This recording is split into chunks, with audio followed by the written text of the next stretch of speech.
నమస్కారం. మనీ మాటలో మాట్లాడుతున్నట్టు చాలా సంతోషంగా ఉంది. 18 క్యారెట్ గోల్డ్ ఏమో 13,000. 22 క్యారెట్ గోల్డ్ ఏమో రూ. 100 ఖాళీ అయిపోయింది. 15,950. ఓకే. ఒక పౌండ్‌కి ఏమో $800 తగ్గిందని అర్థం. 24 క్యారెట్ గోల్డ్ ఏమో రూ. 110 ఖాళీ. ఓకే. ఇంటర్నేషనల్ మార్కెట్‌లో స్ట్రాంగ్ స్మాల్ రైజ్‌లో ట్రేడ్ అవుతున్నది. సిల్వర్ పడుతూనే ఉంది.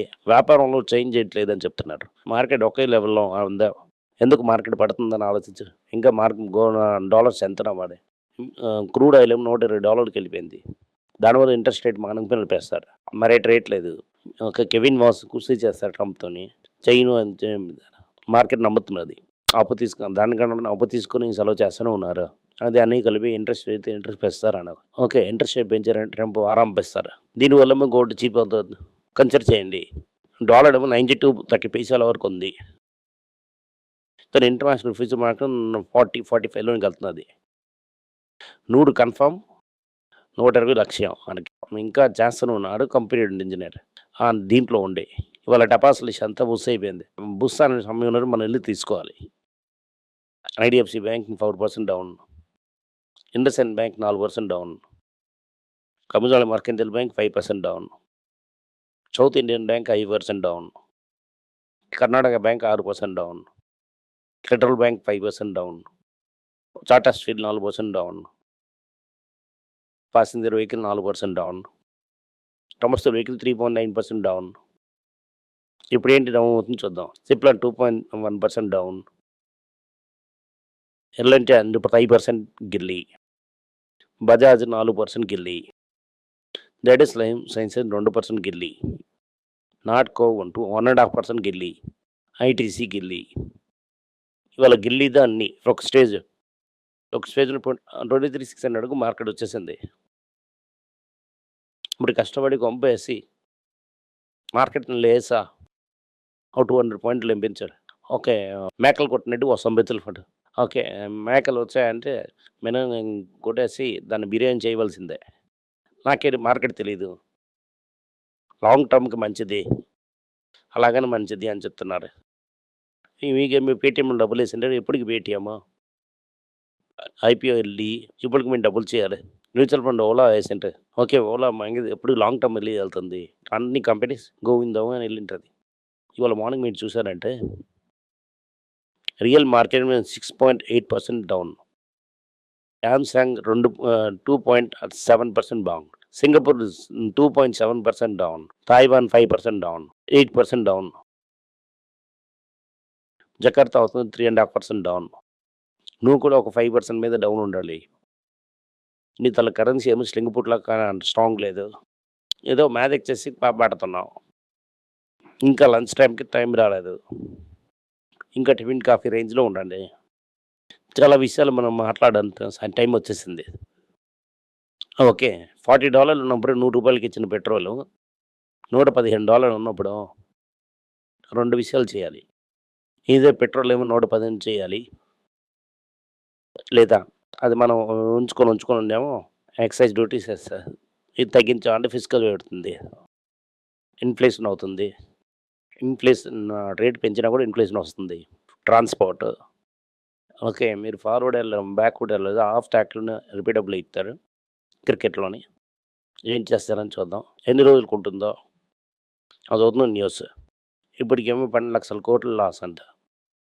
టోటల్‌గా చూసాంటే 2,00,000 మార్కెట్ 12,00,000 పెద్ద పండు వాళ్ళదేనంట. ఒక 5,00,000 మ్యూచువల్ ఫండ్‌కి సంగయింటది. రూపాయి ఏమో 92.30 అంటున్నారు. 30 ఇప్పుడు 92.48లో ట్రేడ్ అవుతున్నది. సో, రూపాయి కూడా ఖాళీ. ఓకే. మీరు లాస్ ఏంజల్ 23,500 చూసినప్పుడు మార్కెట్ 85లో ఉంటుంది. 23,600లో 10% తీసామంటే ఓకే. 21లోనే ఉంటుంది. యాక్చువల్లీ ఇప్పుడు డాలర్‌లో చూసామంటే 21లో ఉండాలి. కానీ మనం అలా చూడం. ఎందుకు ఎఫ్ఐఐ వెళ్ళిపోరు. పరిగెడుకొని వెళ్ళిపోతారు. Oils 25% surge. దీనివల్ల ఇండియాకి ఇంపాక్ట్ అంటే అని అడుగుతారంటే స్టాక్ మీద పెట్టిన ఇంపాక్ట్ వేరే. ప్రజల మార్కెట్ అంటే ప్రజల మీద ఉన్న ఇంపాక్ట్. ప్రజల మీద ఇంపాక్ట్ పరుపు రేటు పెరుగుతుంది. పామ్ ఆయిల్ రేటు పెరుగుతుంది. చికెన్ గ్యాస్ ఉన్నా, కోడి గ్యాస్ ఉన్నా, లేదా చేపల గ్యాస్ ఉన్నా ఫుడ్ మీద ఐటెం పెరుగుతుంది. దేర్‌ఫోర్ గుడ్ రేట్ కూడా పెరుగుతది. ఇది అవుతుంది డైరెక్ట్ ఇంపాక్ట్. ఇండైరెక్ట్ ఇంపాక్ట్ అండి మార్నింగ్ చెప్తున్నట్టుగా 5,00,000 క్రోర్స్ గాలి. టైర్ ఇండస్ట్రీ ఖాళీ, పెయింట్ ఇండస్ట్రీ ఖాళీ, పోలిస్టర్ ఇండస్ట్రీ ఖాళీ, ప్లాస్టిక్ ఇండస్ట్రీ ఖాళీ. వీళ్ళందరికీ రేట్ పెరుగుతుంది. ఇవాళే 25% పెరిగింటది. స్పైస్ జెట్ ఐసీయూలోకి వెళ్ళి పడుకుంటుంది. దాని తర్వాతేమో గవర్నమెంట్ కాపాడుతుంది. ఓకే. ఇంటికేమో ఐసీయూలోకి వెళ్తుంది, లేకపోతే ఓపీలో ఉంటామని చూడాలి. ఓకే. ఎయిర్ ఇండియా ఏమో ఓపీలో పడుకుంటుంది. ఐసీయూలో పోకుండా వార్డులో పడుకుంటుంది. నీళ్ళు తట డబ్బులు వేస్తా తిడతాడు. ఎండ సెకండ్కి శని ఘోరంగా చూస్తున్నట్టుగా ఉంది. ఇంకా 2, 3 తిట్లు తీసుకుంటారు. ట్రంప్ ఏం చెప్తున్నారు, వారు ముఖ్యం, డాలర్ని ఎక్కడికి వెళ్ళినా కూడా నాకు అవసరం లేదు అని చెప్తున్నాడు. ఇప్పటి నుంచి 3 రోజులు 4 రోజులు ట్రేడ్ అయింది. 25,000 పోతే ఎఫ్ఏఎస్ అమ్మేశారు. అంటే ఇవాళ కలిసి చూసామంటే అవును హ్యాపీ అమ్ముతుంటే ఎవరు కొంటున్నారు? మీరు వేసిన డబ్బులు చూసుకొని నష్టం చేస్తున్నారు. దానివల్ల ఒకటవుతుంది. నేను మార్కెట్ ఇస్తున్నప్పుడు ఓకే. ఆ మార్కెట్ ఎంట్రీ వచ్చి యూట్యూబ్‌లో చాలా ఎక్కువ పోయింది. ఎవరు బాంబే నుంచి మాట్లాడతారు. ఆలోచించొత్తారంటే కన్సిస్టెంట్ కాంపౌండ్ అన్న ఒకటి తీసుకొనొచ్చారు. 22లోని ఏషియన్ పెయింట్ 3,500కి బై కాల్ ఇచ్చారు. ఏ రోజులో వచ్చి బై కాల్ ఇచ్చారో అది 2,000కి వచ్చేసింది. ఫ్రెయింట్‌కి ఇన్పుట్ అవుతుంది క్రూడ్ ఆయిల్. దాన్ని కూడా పెరిగిపోయింది. ఇప్పుడు రేట్ పెంచారంటే లాస్ వెళ్ళిపోతుంది కంపెనీ. రేట్ పెంచారంటే ఎవరు ప్లాంట్ కొనరు. దీంట్లో కూడా బిల్లా వాళ్ళు వచ్చేసి నించున్నారు. ఓకే. బై కాల్ చేసినప్పుడు డాలర్ తీసుకొని వస్తుందా? పైనకి వెళ్తుందా అని చూడాలి. మరి డాలర్ పైకి వెళ్ళే కంపెనీ మీరు దాంట్లో తీసుకున్నారంటే ఇదో జరుగుతుంది. సౌత్ కొరియన్ మార్కెట్ ఇవాళ 8% మళ్ళీ పడింది. మనం కూడా అలా పడదాలి. దుబాయ్‌లో గోల్డ్ చికెన్ ఏం చేయాలో, వెనక్కి వెళ్ళాలో ముందుకెళ్ళాలో ఏంటి తెలియడం లేదు. దానివల్ల గోల్డ్ డిస్కౌంట్‌లో అమ్ముతున్నారు. దానివల్ల మన ఊర్లో కూడా తగ్గింది. ఓకే. మన ఊరికి ఏదో తీసుకొని వస్తామంటే బక్కీలు కూడా ఎరపోయినట్టుగా బాంబు వేసేసారు ఇరాన్ వాళ్ళు. దానివల్ల గోల్డ్ పడుతూనే ఉంది. నిఫ్టీ గోల్డ్ రేసే ఉన్నాయి. చాలా ఘోరం ఉన్నది. అందుకని బై అని అంటున్నాను నిఫ్టీ. దానికని బై చేయకుండా ఉంటున్నాను. మీ జనరల్ వాల్యూలో పటాస్ లిస్ట్ ఉంది. మీరు కన్సిడర్ చేయండి. దుబాయ్‌లో రియల్ ఎస్టేట్ అని చెప్పారు. నా పేరు తెచ్చుకొని కూడా మార్కెట్ చేశారు. కానీ నేను కొనలేదు ఒక సేఫ్ కూడా. రియల్ ఎస్టేట్ అవాయిడ్ చేయని చెప్పాను.